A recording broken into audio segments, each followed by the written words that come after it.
میں کیونکہ بہت زبان پر ذکر کرتا ہوں تو سب سے زیادہ میں اپنے آپ اپنی ذمہ داری سمجھتا ہوں. اب یقین کریں میں نے اپنی گناہگار آنکھوں سے میں نے بہت مسجد سیلا میں ڈھونڈا, میرا وقت کا میں نے کربلا کے حرم امام حسین کے اندر اس رش کے اندر شاید کوئی ایک شخص نظر آ جائے کہ جس کے لیے میری آنکھیں بچپن سے ترس رہی ہیں, جس کے لیے میں کہتا ہوں کہ متا ترانا, کہ میں کب دیکھوں گا تجھے, کہ جب میں پوری مخلوق کو دیکھ سکتا ہوں امام زمان, میں تجھے کب دیکھوں گا, آخر یہ میری آنکھیں کب تجھے دیکھیں گی. کتنی میری زندگی کے ایام گزرتے چلے جا رہے ہیں مولا, اندھیرا میری زندگی میں ہے, کہیں میں دنیا سے ختم نہ ہو جاؤں. اے میرے پروردگار, میری نگاہوں کو میرے وقت کے امام کی زیارت کرا دے.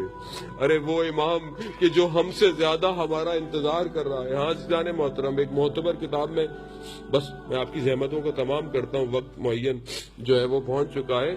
ایک بہت معتبر کتاب کے اندر جو ہے وہ میں 15 شعبان کی رات کو کم میں بیٹھا ہوا تھا, تو ایک کتاب میں نے کھولی, شاید امام زمانہ ایک پیغام مجھے دینا چاہتے تھے, کہ دیا انہوں نے, بہت بڑا پیغام تھا. کتاب میں تھا کہ ایک شخص ہے, دکاندار تھا, یہ ہربل کی دکان تھا, تو 2 شخص آئے اس کے پاس, کہا کہ ہمیں کافور اور سدر چاہیے. کافور اور سدر آپ جانتے ہیں کہ جب کسی کی میت ہو جائے تو اسے 3 غسل دیے جاتے ہیں, ایک کافور سے, ایک سدر سے یعنی بیری کا جو پاؤڈر ہوتا ہے, اور ایک صاف پانی سے. کافور سدر جو ہے وہ ہربل کی دکانوں سے ملتا ہے, وہ لینے آئے. دکان والے نے کہا, دیکھا کہ یہ 2 جو شخص ہیں یہ ہمارے اس ایریے کے نہیں ہیں. کہا آپ کا تعلق اس علاقے سے نہیں ہے, آپ کہیں اور سے لگتے ہیں, آپ کا گفتار, آپ کا کردار, آپ کا گیٹ اپ, تو کہے تمہیں اس سے کیا فرق پڑتا ہے, تم ہمیں کافور و سدر دے دو. اس نے بہت اصرار کیا کہ نہیں آپ بتائیں آپ کہاں سے آئے ہیں. تو اس نے کہا کہ ہم وقت کے امام کے ساتھ ہوتے ہیں, ہمارے ایک ساتھی کا انتقال ہو گیا ہے, ہمیں امام نے کہا ہے کہ تمہاری دکان پہ جاؤ. اب جب اس نے یہ سنا عزیزان محترم, یہ تو گریا اور زاری شروع کر دیا.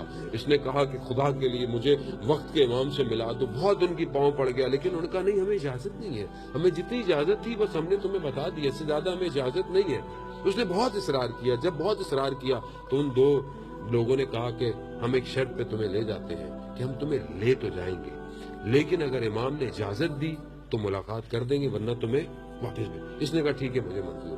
اس نے اٹھایا سامان, دکان بند کی, چلا. چلتے چلتے چلتے راستے میں پانی آ گیا, دریا سا, تو دیکھا کہ وہ دونوں شخص پانی کے اوپر چلنا شروع ہو گئے. اب یہ کھڑا ہوا دیکھ رہا ہے کہ میں کیا کروں. تو انہوں نے کہا کیا ہو گیا ہے. کہا کہ میں کیسے پانی کے اوپر چلوں.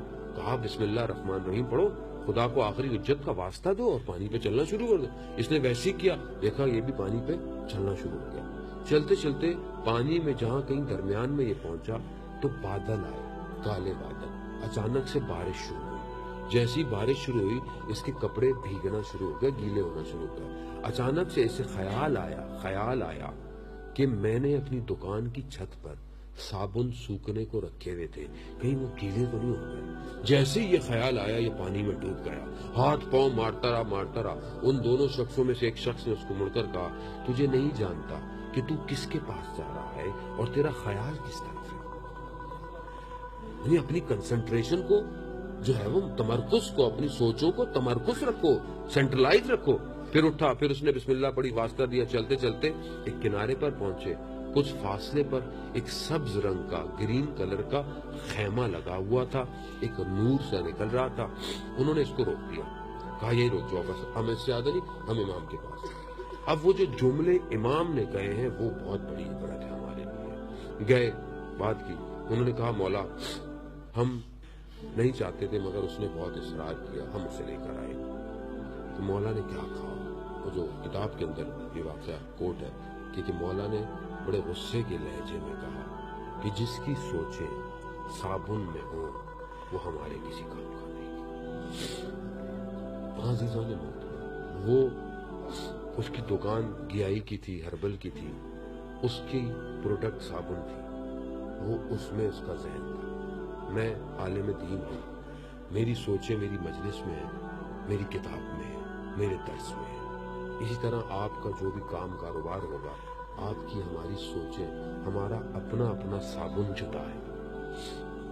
امام کہاں ہے, ہم اپنی اسی سوچوں کے اندر ہیں. آپ عزیز ہیں، ابھی ہم یہاں سے اٹھیں گے، ہم اپنے کام ہے اپنے چلیں گے، امام آئے نہیں آئے، کیا ہو گیا؟ آج جمعے کا دن گزر گیا، سے کیا امام نے کوئی بات نہیں. عزیزان، اگر اس طرح چلتے رہے تو کاروان آئے گا، صدا دے گا، ہم رہ جائیں گے، وہ گزر جائے گا.